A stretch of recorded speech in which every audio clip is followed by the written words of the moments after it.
네,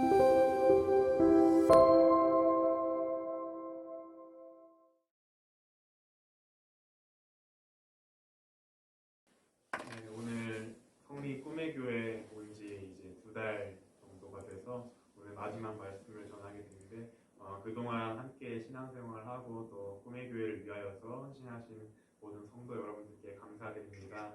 그리고 또한 하나님께 감사드립니다. 이 교회가 정말 주님의 명령을 따라 온전히 선한 영향력을 끼치면서 주님의 그 복음을 전하는 귀한 교회가 될 수 있도록 항상 기도로 중보하고 또 주님께 또 간구하겠습니다.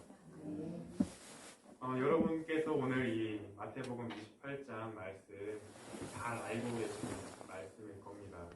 혹시 여러분 중에 유언이나 유서를 한번 준비해 보시거나 생각해 보신 분이 있을지 모르겠어요. 그 유언이라는 것은 자기가 지나온 삶들을 다 되돌아보면서 내가 가장 남기고 싶은 말, 가장 중요한 말을 적어놓거나 남겨놓는 그런 말이죠. 그래서 유언을 남길 때에는 필요 없는 말을 하지 않아요. 하지 않아도 되는 말을 하지 않습니다. 분명히 해야 될 말들만 남겨놓는 것이 바로 유언입니다. 오늘 예수님께서 이 제자들에게 하신 이 말씀도 유언과 같은 말씀이에요.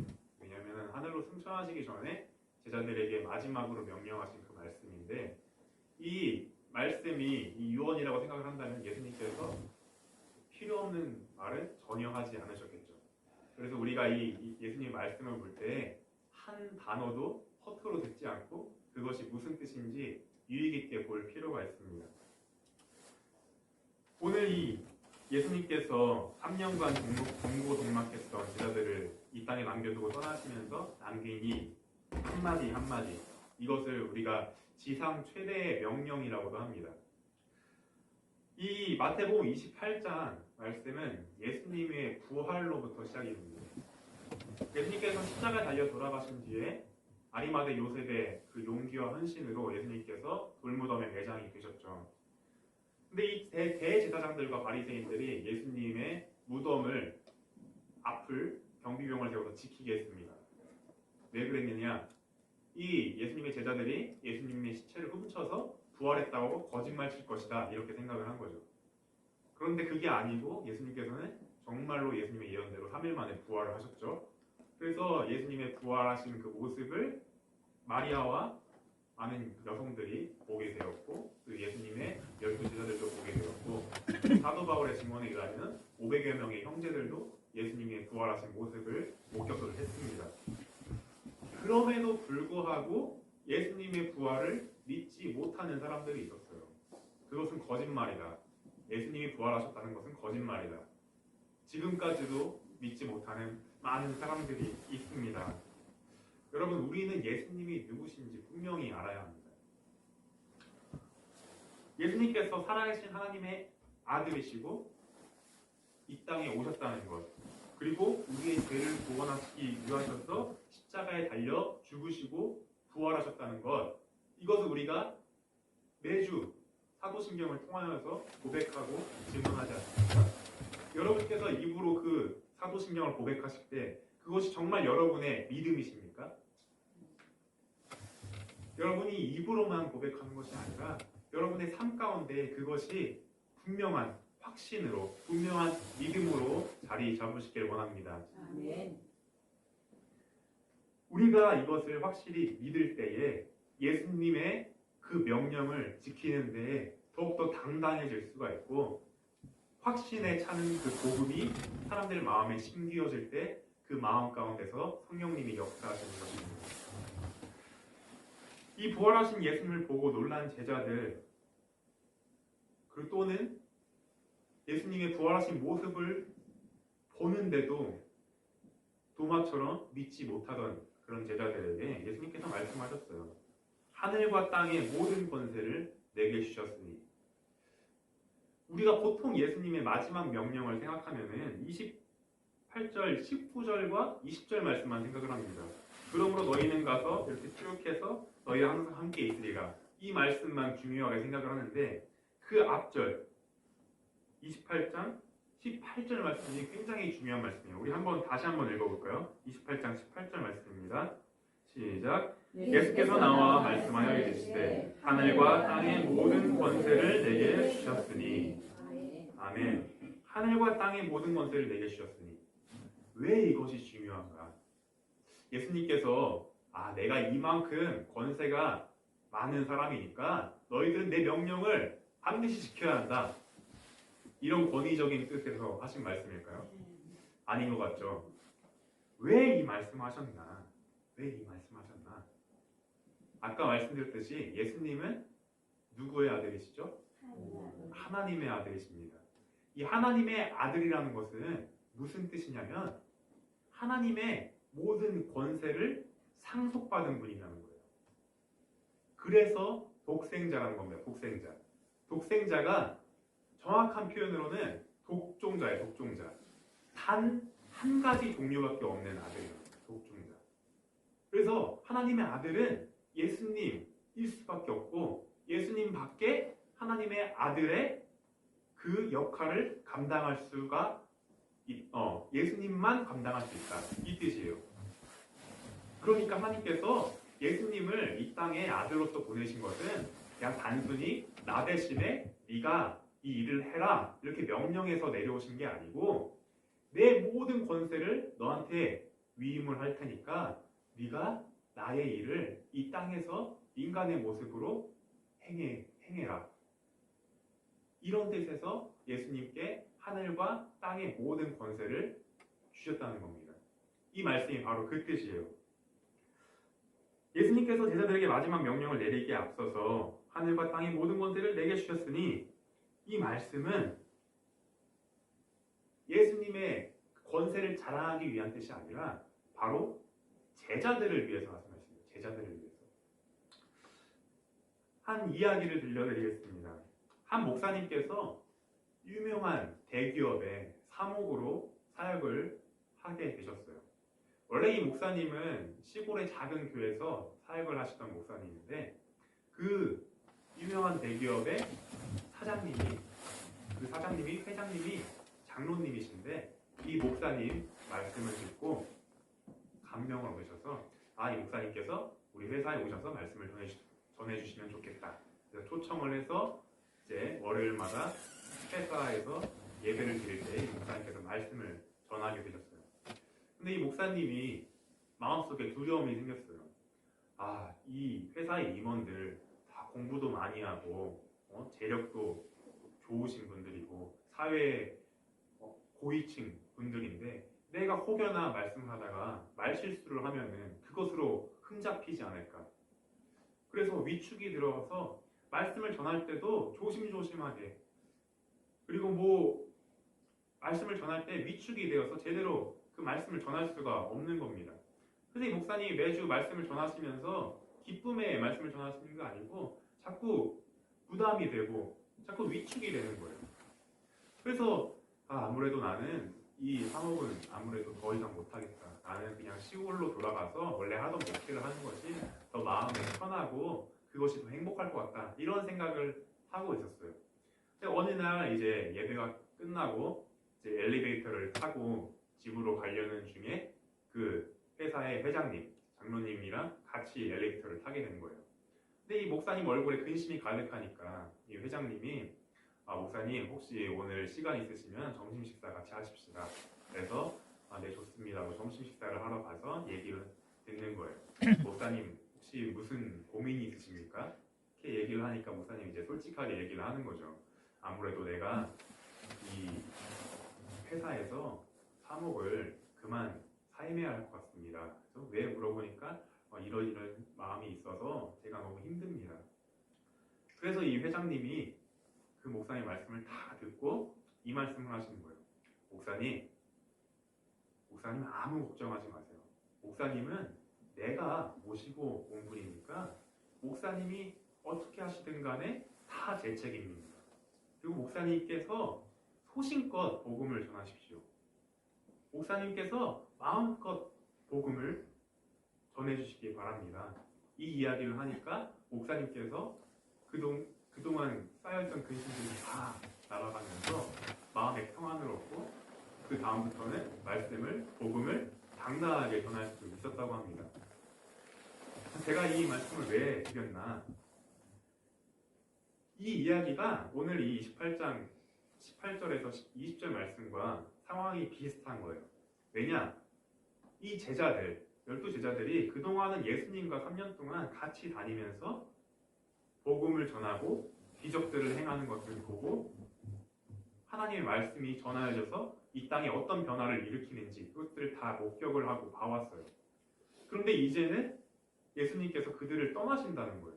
이제는 우리가 알아서 해야 되는 거예요. 예수님 없이. 그러니까 부담이 되죠. 그동안은 우리가 예수님 따라다니면서 예수님께서 행하시는 것을 보고 또 그것에 힘을 얻어서 함께 복음을 전하러 다녔는데 이제는 예수님 없이 우리가 어떻게 해야 되나 걱정이 되고 위축이 되고 그런 마음 가운데 있는데 예수님께서 이 제자들에게 말씀하시는 거예요. 하늘과 땅의 권세를 내가 다 받았다. 그리고 이 권세를 받은 내가 너희들에게 명령을 하는 거다.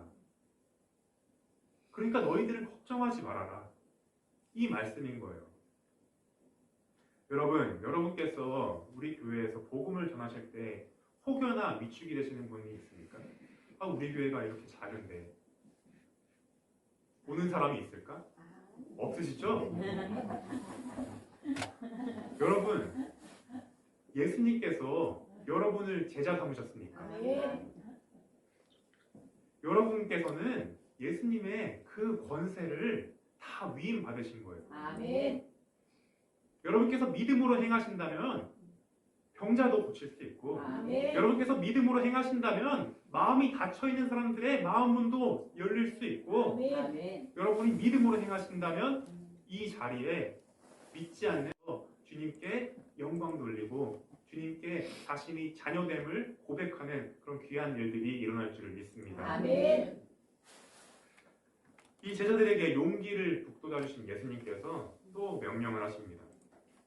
오늘 28장 19절에서 20절 말씀입니다. 우리 함께 다 같이 읽어보겠습니다. 19절에서 20절 말씀입니다. 시작. 그러므로 너희는 가서 모든 민족을 제자로 삼아 아버지와 아들과 성령의 이름으로 세례를 베풀고 내가 너희에게 분부한 모든 것을 가르쳐 지키게 하라. 볼지어다 내가 세상 끝날까지 너희와 항상 함께 있으리라 하시니라. 아멘. 자, 우리가 이 말씀을 들었을 때 이 두 절에서 가장 중요한 단어가 여러분께서 생각하시기에 너희는 가서 라는 얘기를 가장 중요한 단어로 생각하시는 분이 있을 수도 있습니다. 그런 분들이 많았어요. 예전에는. 지금은 아닐 수도 있는데 예전에는 많았어요. 그래서 많은 선교사님들이 우리는 열방으로 가야 한다. 우리는 복음을 전하려면은 저 땅끝까지 가서 복음을 전해야 된다. 우리는 무조건 나아가야 한다. 이런 가설을 강조하시는 분들이 많았어요. 그런데 제가 이 헬라어 성경을 읽어보니까 강조해야 될 부분이 가서가 아니더라고요. 가서가 아니더라고요. 그러면 중요한 단어가 무엇일까요? 자, 가장 중요한 단어 제가 알려드리겠습니다. 제자로 삼아라입니다. 제자로 삼아라. 다른 단어들은 다 수식어인데 헬라어 성경에서 딱 마지막에 명령어로 써 있는 것이 제자를 삼아라입니다. 이 헬라어로 마세테우사테라는 단어인데 제자로 삼아라. 이것이 이 문장에서 가장 중요한 단어입니다. 근데 우리가 그동안에 이 말씀을 읽으면서 정말 중요한 거, 제자를 삼아라가 중요한 건데 우리는 가는 것에 치중하거나 다른 것에 치중을 할 때가 많았어요. 그래서 가장 중요한 거, 제자를 삼아라에 좀 소홀했던 것이 사실입니다. 우리는 가서 복음을 전해서 전도해서 교회에 앉혀놓는 거, 이것이 중요한 거다. 이렇게 생각을 할 때가 많았는데 정말 중요한 것은 제자를 삼는다는 것이죠. 예수님께서는 이 제자들에게 어디 멀리 나가서 복음을 전해라 이렇게 말씀하신 것이 아니고 바로 너희 곁에 있는 형제 자매들, 너희가 항상 만나는 그 사람들에게 복음을 전해서 그들이 나의 제자가 되게 해라. 예수님의 제자가 되게 해라. 이 명령을 내리신 것입니다. 여러분, 그러므로 우리 성린 꿈의 교회에서 서로가 예수님의 제자가 될 수 있도록 항상 돕고 헌신하는 여러분이 되시기를 원합니다. 네. 여러분 한 분 한 분께서 진정한 예수님의 제자가 되실 때에 이 땅에 변화가 일어나고 이 땅이 하나님의 나라가 될 줄을 믿습니다. 네. 그러므로 여러분께서 성도 한 분 한 분을 데리고 오실 때에 그냥 데리고 오셔서 여기 앉혀놓는 게 목적이 아니고 정말 그 오신 분께서 정말 예수님의 제자가 돼서 삶이 변화되고 그 제자를 통하여서 또 다른 사람에게 선한 영향력을 끼칠 수 있는 그런 귀한 제자들을 양육하시는 여러분이 되시기를 원합니다. 네. 또 한 가지 이야기를 들려드릴게요. 일본에서 신학교를 막 졸업을 해서 목사님이 되신 나가노 마키라는 목사님이 계셨어요.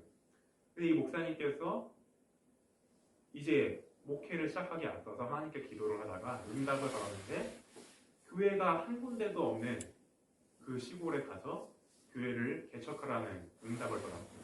그래서 이 목사님께서 교회 건물을 지을 돈도 없으니까 교회가 마을에 사람들은 있는데 교회가 하나도 없는 그곳에 가서 텐트를 치고 개척을 시작하였습니다. 근데 이제 매주 예배를 드리는데 예배를 드리는 사람이 목사님, 그리고 목사님의 사모님, 목사님의 자녀 이렇게 셋이서만 예배를 드리는 거예요. 한 달을 드렸죠. 누가 올까 싶어서. 근데 아무도 안 옵니다. 1년을 드렸습니다. 그래도 아무도 안 오는 거예요. 근데 이 목사님께서는 믿음이 있었어요. 하나님께서 분명히 누군가를 보내주실 것이다. 그래서 5년 동안 예배를 드리는데도 아무도 안 오는 거예요. 근데 그 5년째가 되던 어떤 수요일 저녁에 교회 문을, 그 천막 문을 열고 한 청년이 들어옵니다. 그래서 그냥 한 청년이 들어와서 예배를 드리니까 이 목사님이 신이 난 거예요. 5년 만에 처음 들어온 성도니까.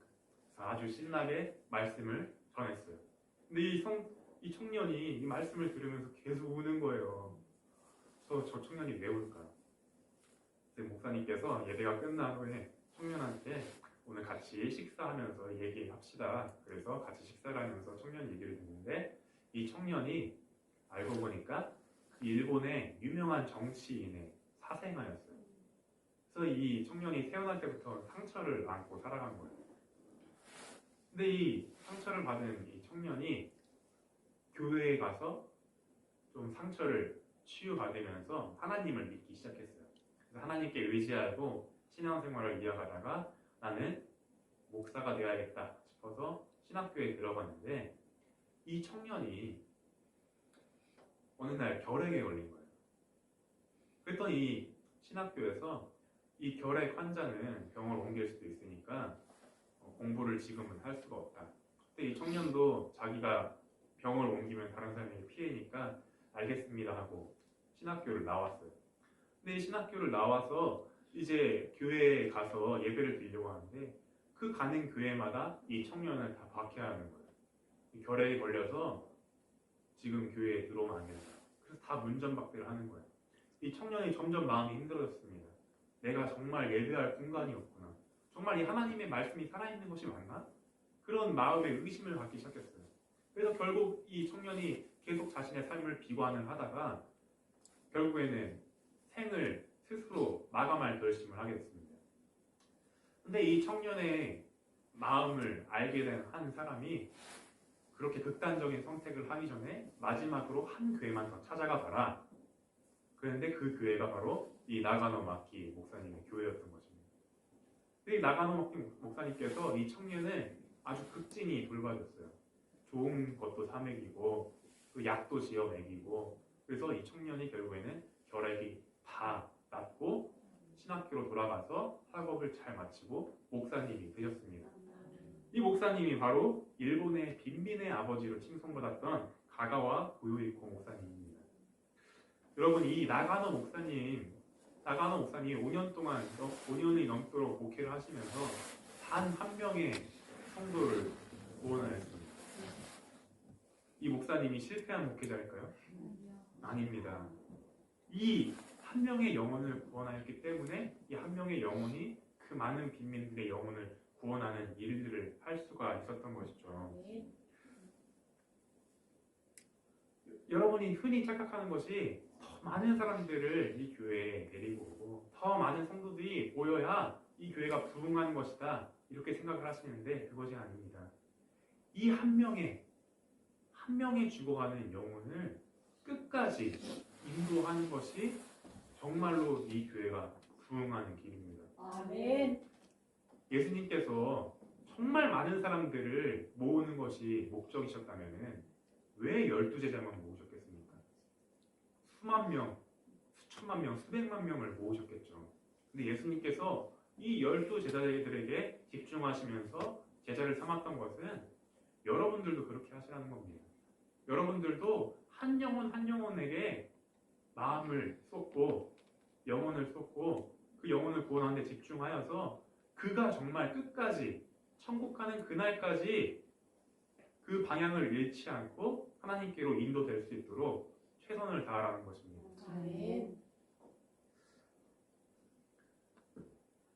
제자를 삼는 것이 결코 쉬운 일이 아니죠. 새신자들이 교회에 오면은 마시는 것도 사먹이고 또 그 집안에 무슨 일이 없는지도 살펴보고 매주 전화를 해서 안부도 물어보고 이렇게 교제를 하게 되죠. 이 교회에 정착하게 하는 것이 쉽지가 않습니다. 그런데 예수님께서 어떻게 하셨습니까? 예수님께서는 그 제자들과 3년 동안 먹고 자고 같이 살고 그 3년의 온전한 시간을 다 제자들에게 쏟았습니다. 여러분도 그런 헌신이 필요할 줄 믿습니다. 정말 마음 가운데 사랑이 있다면 무엇이든 못하겠습니까? 정말 그 한 영혼을 사랑하는 그 마음이 있다면 나의 목숨까지도 바칠 수 있는 그런 마음을 하나님께서 주십니다. 여러분께서 그 한 사람의 그 제자를 삼을 때에 그런 헌신과 그런 사랑이 필요할 줄을 믿습니다. 그런데 우리가 예수님의 명령 이것을 잘 지키려면 어떻게 해야 합니까? 예수님이 무엇을 명령하셨는지 잘 알아야 되죠. 그렇죠? 예수님이 무엇을 명령하셨는지도 모르면서 예수님의 명령을 어떻게 지키겠습니까? 그래서 여러분께서 이 교회에서 목사님의 말씀을 드릴 때에 하나도 허투루 듣지 않고 잘 새겨들어야 하는 것입니다. 아, 예수님께서 이런 명령하셨구나. 그것을 잘 새겨듣고 또 그것으로 끝나냐? 아니죠. 내가 그대로 살아내야죠. 그대로 살아내는 것이 쉽지가 않습니다. 그대로 살아낼 때에 이 세상에서 많은 핍박이 있습니다. 많은 유혹이 있습니다. 하지만 그것을 이겨내고 그 말씀대로 살아갈 때에 내가 그 말씀이 내 삶이 되고 또 그 삶이 나의 행동으로 또 나오는 것입니다. 그것으로부터 예수님의 명령을 지켜나가기 시작하는 것이죠. 내 삶에서 그렇게 살아낼 때에 내가 복음을 전할 때에 그것이 복음이 거짓이 아니라 참 진실이 되고 그 사람이 나의 삶을 통하여서 복음을 영접하고 주님 앞에 나오는 것입니다. 그러므로 예수님께서 명령하신 잘 알아야 하고 잘 지켜야 하고 잘 살아내야 하는 것입니다. 예수님께서 제자를 삼아라 이렇게 명령하신 것은 바로 그런 것입니다. 내가 이 영혼의 구원을 위하여서 내 모든 것을 바쳐 헌신할 수 있을 만큼 희생하고 사랑하고 나의 모든 것을 쏟아 붓는 것입니다. 예수님께서 나중에 여러분께서 예수님을 만날 때에 예수님께서 이렇게 물어볼지도 모르겠어요. 아무개야, 너의 제자는 어디 있느냐? 그때 여러분께서 예수님, 내가 예수님의 명령을 따라서 예수님의 제자 삼은 그들이 지금 저기서 또 예수님의 제자를 삼고 있습니다. 이렇게 당당하게 고백할 수 있는 여러분이 되시기를 원합니다. 아멘. 예수님께서 말씀하셨습니다. 볼지어다 내가 세상 끝날까지 너희와 항상 함께 있을 것이다. 예수님께서 비록 승천하셨지만 예수님과 떨어져 있는 것이 아니고 예수님께서 여러분과 항상 함께 있다는 것입니다. 그러므로 두려워하지 말라는 것입니다. 복음을 전하는 데 두려워하지 마시기 바랍니다. 아멘. 사랑을 전하는 데 두려워하지 마시기 바랍니다. 아멘. 나의 목숨을 바치는데도 두려워하지 마시기 바랍니다. 다 예수님께서 책임지시고 예수님께서 하늘과 땅의 권세를 여러분에게도 주셨다는 것입니다. 이 임마누엘의 하나님께서 여러분과 항상 함께 하시고 또 예수님의 마지막 명령에 순종하여서 여러분의 제자를 삼으시는 그런 귀한 삶을 사시기를 주님의 이름으로 축원합니다.